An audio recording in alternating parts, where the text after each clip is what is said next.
Diceritakan, seorang mahasiswa pergi ke kampus menggunakan skuter elektrik miliknya. Dia adalah Wiso, mahasiswa jurusan teknik yang tidak pandai dalam bersosialisasi. Saat itu, kampusnya mengadakan pameran antar jurusan. Banyak sekali stand dan pertunjukan yang ditampilkan oleh para mahasiswa. Setibanya di kampus, Wiso bertemu dengan kedua temannya yang sedang menjaga stand jurusan teknik. Mereka bertiga menyediakan jasa gratis untuk perbaikan sepeda bagi para pengunjung. Alih-alih menjaga standnya, mereka bertiga malah asyik memainkan robot virtual hingga lupa ada pengunjung yang datang. Di lain tempat, seorang gadis sedang mengikuti lomba panahan berhadiah di kampus itu. Dia adalah Yejin, pemanah profesional yang memiliki keterbatasan fisik. Di balik kekurangannya itu, dia sangat piawai menembakkan panahnya. Hingga saat dia berhasil, pemilik stand yang menyadari Yejin adalah seorang profesional marah, merasa sudah dicurangi. Namun karena tidak ada peraturan tertulis sebelumnya, hadiah itu pun terpaksa diberikan. Saat Yejin pergi, kursi roda miliknya tidak bisa dikendalikan. Hal itu membuatnya terus melaju, hingga akhirnya tersungkur ke dalam stand jurusan teknik. Wiso yang ada di sana bukannya membantu, tapi malah fokus pada kursi roda gadis itu dan berkata bahwa remote kontrolnya sudah rusak. Saat ditanya apakah kamu bisa memperbaikinya, Wiso yang tidak pandai bersosialisasi berkata,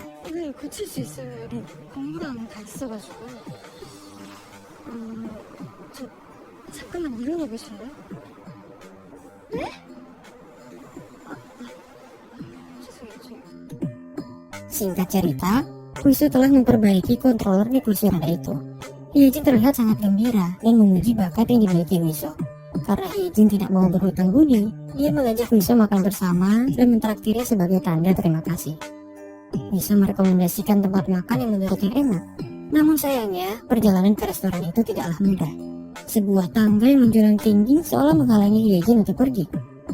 Wiso yang tidak peka hanya bisa diam tanpa solusi. Yejin akhirnya berkata, jika mau makan di tempat itu, gendonglah aku. Setelah menggendongnya dengan penuh perjuangan, Wiso memesan makanan favoritnya, dan ternyata Yejin juga menyukai menu itu. Saat mereka berdua makan, Wiso menjelaskan secara teoritis kenapa makanan itu bisa enak. Seketika Yejin menyuapinya agar dia berhenti bicara dan menikmati makanannya itu.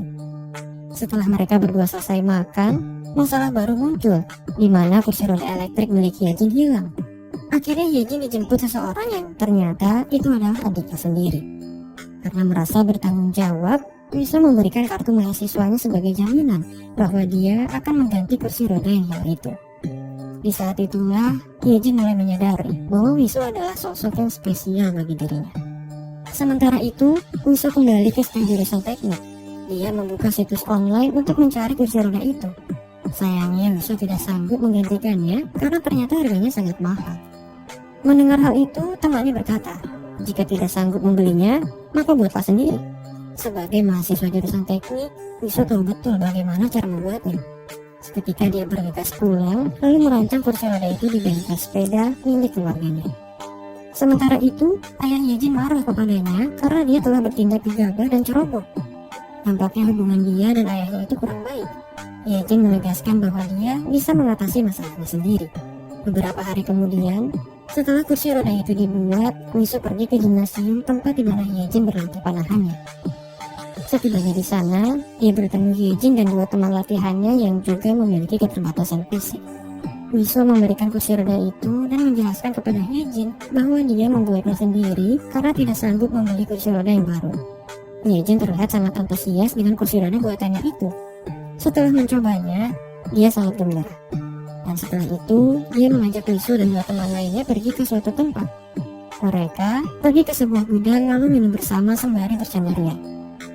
Wiso yang merasa tidak bisa meminumnya menghentikan mereka dan berkata hal-hal teoritis lagi.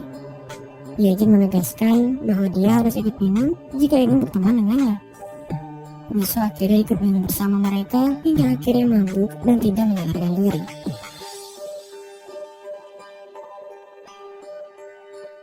Yejin mengantarnya pulang dengan taksi online. Di sana dia bertemu dengan kedua orang tuanya Wiso yang sedang memperbaiki sepeda. Yejin merasa bersalah karena sudah mengajak Wiso minum bersama.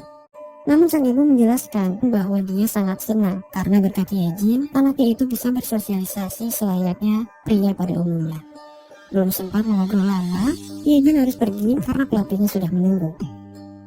Keesokan harinya, jurusan teknik dan elektro di kampus Wiso akan mengadakan pertandingan airsoft gun. Karena kekurangan pemain, Wiso mengajak Yejin untuk bergabung ke dalam timnya itu. Singkat cerita, jurusan teknik berhasil memenangkan pertandingan berkat bantuan Yejin yang mengalahkan mereka dengan caranya sendiri. Di malam harinya, mereka pergi berkemah di sebuah taman. Mereka makan bersama, bercanda ria, dan saling bercerita tentang masa lalu. Sejak saat itulah, mereka semakin dekat dan saling mengenal satu sama lain. Setelah itu, Yejin kembali dihadapkan dengan perilaku sang ayah yang selalu mengatur kehidupannya. Sang ayah bermaksud untuk menjodohkan putrinya itu dengan anak pegawai yang bekerja di toko miliknya. Yejin sangat yakin bahwa pernikahan itu hanya karena sebuah harta, bukan karena pria itu mencintai dirinya dengan tulus. Yejin yang merasa dirinya sudah dibuang, marah, lalu kemudian pergi. Ternyata Yejin pergi menemui Wiso di rumahnya.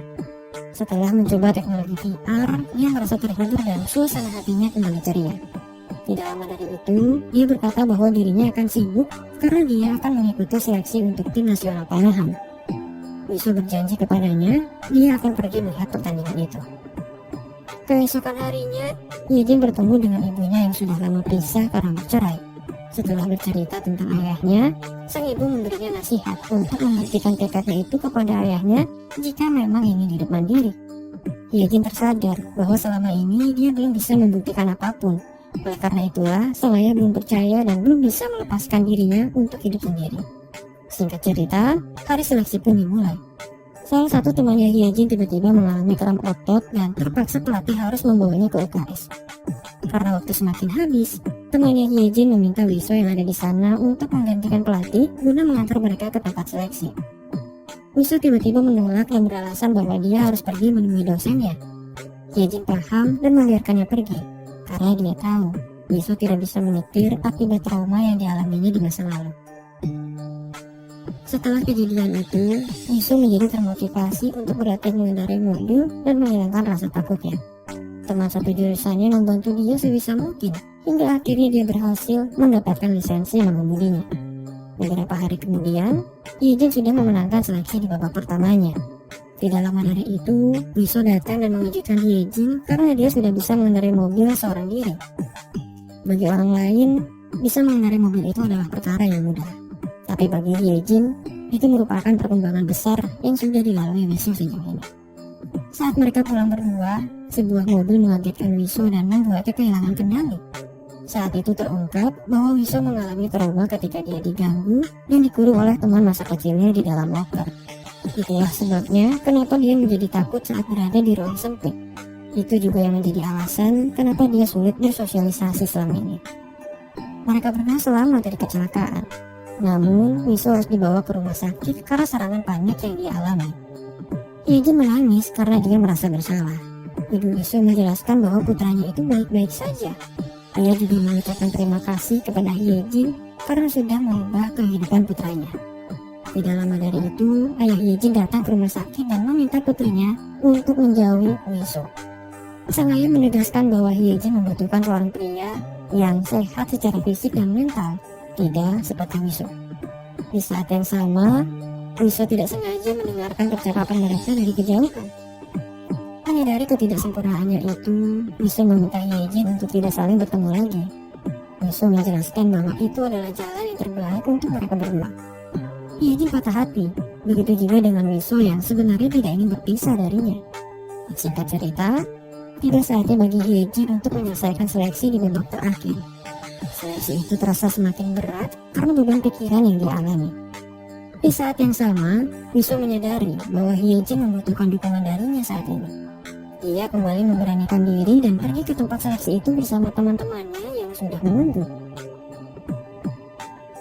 Setibanya di sana, Wiso bergegas menemui Yejin dan berkata bahwa dirinya tidak akan lari lagi dari rasa takutnya. Dia juga berkata ingin selalu berada di sisi Yejin dalam situasi dan kondisi apapun. Saat pertandingan dilanjut, Yejin kembali mendapatkan semangatnya. Satu persatu anak panahnya terus mengenai target, hingga akhirnya Hyejin dan lawannya dinyatakan seimbang karena poin yang mereka miliki sama. Di kesempatan terakhirnya, Hyejin menyerahkan seluruh kemampuannya dan memenangkan seleksi tingkat nasional tersebut. Keluarga dan temannya turut berbahagia. Singkat cerita, hubungan Hyejin dan ayahnya semakin baik. Adik Hyejin diceritakan pergi ke luar negeri karena dia mendapat beasiswa pertukaran pelajar. Wiso akhirnya menikahi Hyejin setelah dia lulus menjadi seorang insinyur. Film ini diakhiri dengan kebahagiaan ketika Wiso, Hyejin dan teman-temannya pergi makan bersama di restoran favorit mereka.